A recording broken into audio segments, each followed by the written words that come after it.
ഇതെന്തോന്നറിയോ? ഈ ഇലയുടെ പേര് സർവ്വസുഗന്ധി എന്നാണ്. നമ്മൾ ജമൈക്കൻ പെപ്പർ എന്നൊക്കെ പറയും. നല്ല മണമാണ് കേട്ടോ. അപ്പോൾ ഇത് എന്തിനാന്ന് വെച്ചാൽ നമുക്ക് ഇന്നൊരു റെസിപ്പി ഉണ്ടാക്കാനുണ്ട്. അപ്പോൾ ഇത് വെച്ചിട്ട് നമുക്കൊരു റെസിപ്പി, ഇത് വെച്ചിട്ടെന്നല്ല ഇതും കൂടി ആഡ് ചെയ്തിട്ട്, അപ്പോൾ നമുക്ക് എന്താണെന്ന് നോക്കിയാലോ.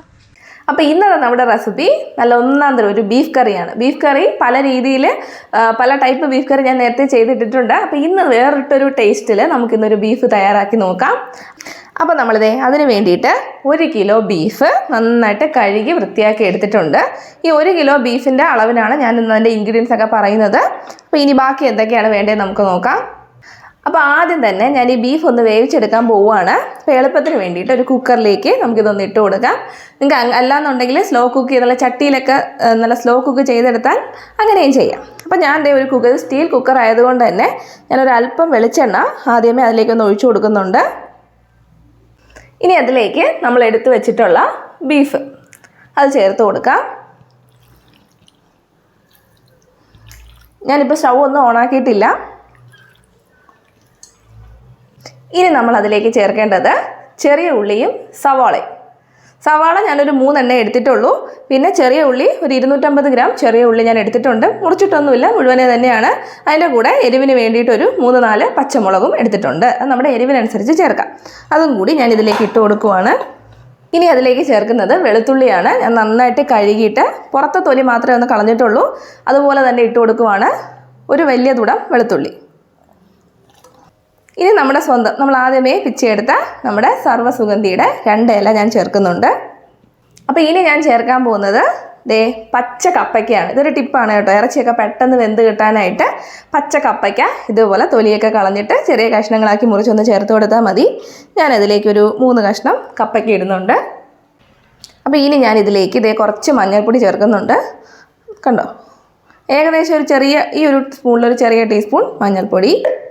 ഇനി ആവശ്യത്തിനുള്ള ഉപ്പ് ചേർത്ത് കൊടുക്കാം. ഇനി ഇതെല്ലാം കൂടി നമുക്കൊന്ന് ഇളക്കി കൊടുക്കാം. ഒന്ന് മിക്സ് ആവട്ടെ എല്ലാം കൂടി. വെള്ളമൊന്നും ഒഴിച്ചു കൊടുക്കണ്ട. ഈ നമ്മുടെ മീറ്റിനകത്ത് ബീഫിൻ്റെ അകത്തുനിന്ന് തന്നെ നന്നായിട്ട് വെള്ളം ഇറങ്ങും. ഇനി നമുക്ക് കുക്കർ അടച്ചിട്ട് ഇത് നന്നായിട്ടൊന്ന് വേവിച്ചെടുക്കാം.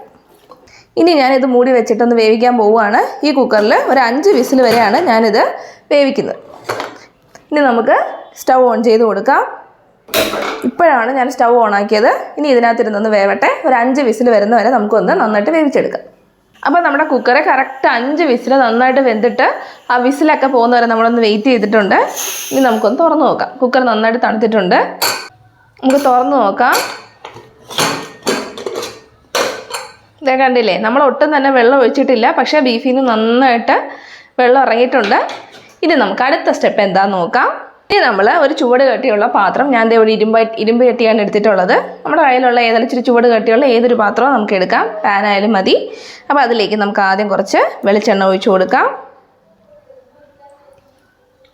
അതിലേക്ക് ആദ്യം നമ്മൾ ചേർക്കാൻ പോകുന്നത് തേങ്ങാക്കൊത്താണ്. കണ്ടോ, ഏകദേശം ഇത്രയും ഞാൻ എടുത്തിട്ടുണ്ട്. അത് നമുക്ക് ചേർത്ത് കൊടുക്കാം. ഇനി ഇതൊരു ഗോൾഡൻ കളർ ആവുന്നത് വരെ നമുക്കൊന്ന് വറുത്തെടുക്കാം.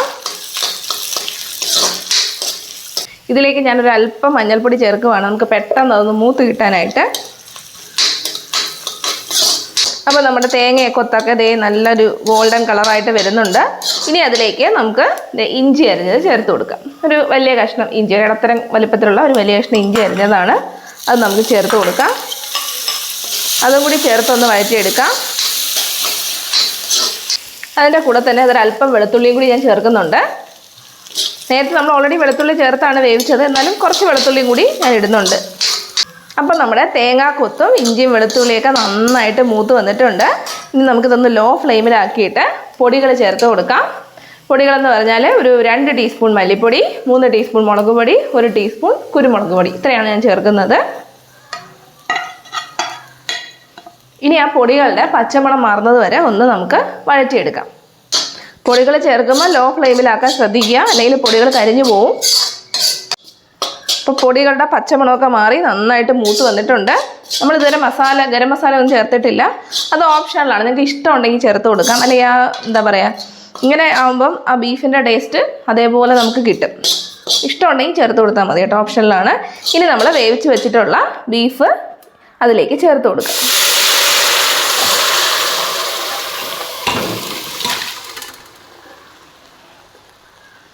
നന്നായിട്ടൊന്ന് മിക്സ് ചെയ്യാം.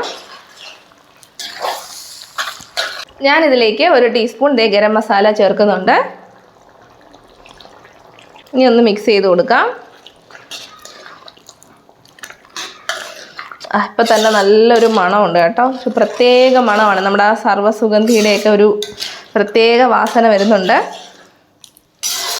ഇനി നമുക്കതിലേക്ക് കുറച്ച് കറിവേപ്പില കൂടി ചേർത്ത് കൊടുക്കാം. നല്ല ഫ്രഷ് കറിവേപ്പിലയാണ്, വീട്ടിലെ കറിവേപ്പില. നമ്മുടെ കറി ഇതേ തയ്യാറായിട്ടുണ്ട്. കണ്ടോ, അധികം ഗ്രേവിയൊന്നുമില്ല, നല്ല തിക്കായിട്ടുള്ള കൺസിസ്റ്റൻസിയിൽ നമുക്ക് നല്ല ഒന്നാം തരം ഒരു ബീഫ് കറി കിട്ടിയിട്ടുണ്ട്. ഇത്രയേ ഉള്ളൂ. ഇനി അധികം വലിയ പരിപാടികളൊന്നുമില്ല. നമുക്കിനി ഫ്ലെയിം ഒന്ന് ഓഫ് ചെയ്ത് കൊടുക്കാം. എല്ലാവരും വീഡിയോ കണ്ടല്ലോ, നിങ്ങൾക്ക് ഇഷ്ടപ്പെട്ടു കാണുമെന്ന് വിശ്വസിക്കുന്നു. നിങ്ങൾ ഈ ഒരു രീതിയിൽ ബീഫ് കറി ഒന്ന് ചെയ്ത് നോക്കുക. ഇത് നല്ല ഒറിജിനൽ ബഫല്ലോ മീറ്റാണ് ഞാനിന്ന് എടുത്തിട്ടുള്ളത്. ചെയ്ത് നോക്കിയിട്ട് നിങ്ങളുടെ അഭിപ്രായങ്ങളൊന്ന് കമൻറ്റ് ചെയ്തേക്കണേ. പുതിയൊരു വീഡിയോയുമായി നമുക്ക് വീണ്ടും കാണാം. അതുവരെ ബൈ ബൈ.